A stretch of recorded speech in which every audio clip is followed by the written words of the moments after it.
Confirm, Cici Rondina at Bernadette Pons balik indoor na. PBL 2026, aabangan sila, grabe. Rotter, nagtampo nga ba sa Alas Pilipinas Men's? Kaya naman balik US, grabe. O baka may reason, aking pag-uusapan yan. Migos, umalis na rin sa Capital One, saan kaya siya mapupunta? At syempre, tatlo daw sa nakikita nyo sa pictures ay magkakasama sa isang team. Dalawa ay hindi. Wow, sino-sino kaya ito? Aabangan natin at pag-uusapan yan.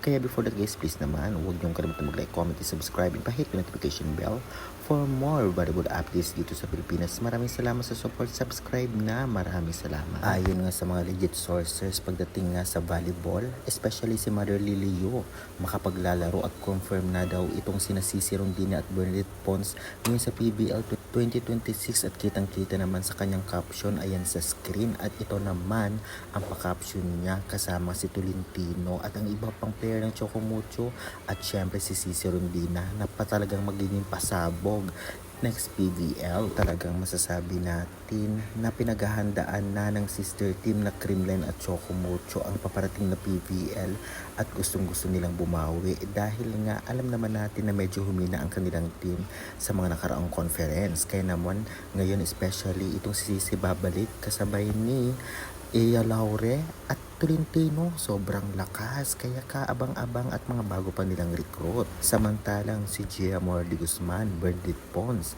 Gemma Galanza at halos lahat din sa Creamline ay babalik at maglalaro. Babalik kaya ang lakas at magiging kampiyon ulit ang Creamline Cool Smashers? Well, grabe ang laban na magaganap sa PBL 2025 kaya abangan. Samantalang ang mga players na galing ng Cherry Tigo na disband ang team, kitang-kita nga natin ang mga veterans at malalakas ito. Well, ang tatlo daw dito ay magkakasama sa isang team. Sino-sino kaya magkakasama at aabangan natin yan at ang dalawang players saan kaya mapupunta. Kaya good luck.